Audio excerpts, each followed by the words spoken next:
Before the break, Mitt Romney in 2016. Will he run or won't he run for the White House? I want to bring in CNN political commentator and Democratic strategist Maria Cardona and Republican strategist Lisa Boothe.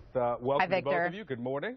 Good morning. Victor. So I want to start with this Wall Street Journal piece that was pretty unflattering of Governor Romney. Romney recycled, and they started this way. Let's put it up on the screen. If Mitt Romney is the answer, what's the question?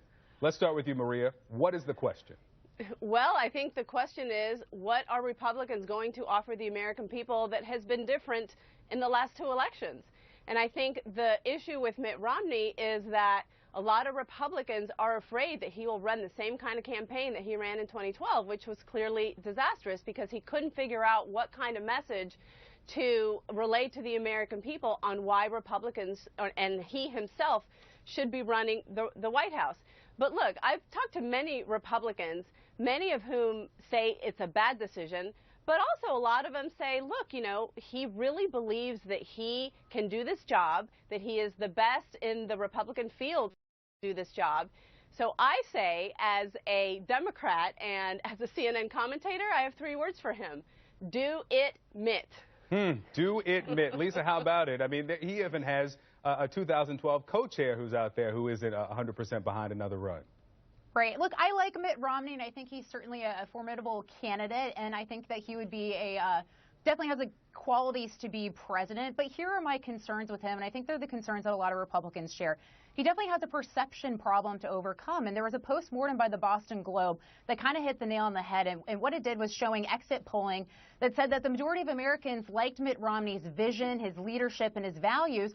But according to the question, which candidate cares about me, Obama won by an 81 to 18% margin. But here's the thing. I think Hillary Clinton has the same problem, and even worse. You look at someone who's supposed to be a seasoned politician who's repeatedly stepped in it with out-of-touch comments like we were dead broke, we're not like the truly well-off, and telling people she hasn't driven a car in 18 years. So she's supposed to be driving this income inequality message that people are saying she's going to. I think she's truly going to have a problem.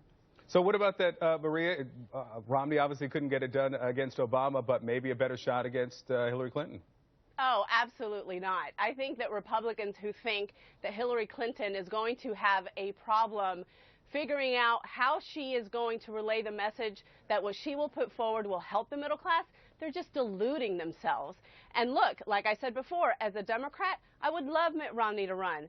The 47% comment, the I don't care about poor people comment, his 5-car, 2-story garage, his I like to fire people, all of that solidifies the narrative not just of himself as somebody who does not understand middle class and working class families, but as a Republican Party as a whole who does not understand and doesn't get the struggle of this America is going through right now. And when you have the economy on a resurgence, it also takes away a key talking point that Republicans have liked to have for many years now, which is now not existent. So what I'm hearing from both of you, go ahead. Well, what I'm hearing from both of you is that there are obvious flaws in another run from Romney for the White House, and we're hearing it from the op-eds and we're hearing it from the opinion leaders. Then why is Mitt Romney leading the latest poll of potential 2016 candidates for the nomination?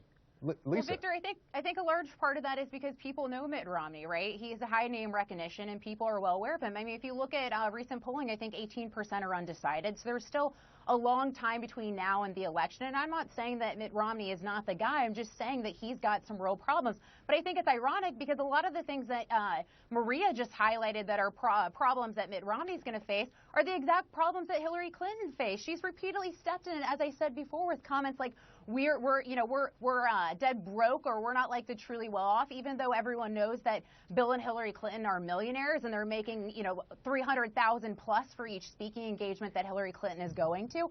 So but you know the big difference? How is she supposed to make the argument that she understands the middle class when she is not like everyday Americans? I will tell you how, because her whole life she actually has fought for the policies that help middle-class workers, as opposed to Republicans and Mitt Romney, who has only fought for the 1%, who they represent each and every single day. That's entirely untrue, because if you look at some of the issues that she's driving, like the minimum wage is going to cost $500,000 to $1 million jobs. If you look at things like free community college and things like that, taxpayers are on the hook for $60 billion. These are programs that are helping the middle class. Let's hear from Lisa. Lisa, finish up the thought. Well, no, those aren't policies that are helping the middle class. Look, absolutely, they make good talking points. No, they make good talking points. At the end of the day, the rest of Americans are paying for those policies. If you look at Obamacare, it's really only helping about 5% of the population. It's going to cost the country over $2 trillion over the next decade. These are policies, and it's hitting taxpayers with over $500 billion in tax. It's the biggest tax increase in raw dollars in history. All right, Maria, last thought. Maria, keep telling yourself that, Lisa, because Obamacare has been spectacularly successful in its goal, which is to reduce the number of uninsured Americans and reduce the rate at which health care is rising in this country. So again, if that's the only talking point that Republicans have going into 2016, Mitt Romney is not their only problem. All right, we got to call it there. We got to call it there. Lisa, Maria, I told you this was going to be good. Thank you both. Thank you, Victor. Have a good weekend.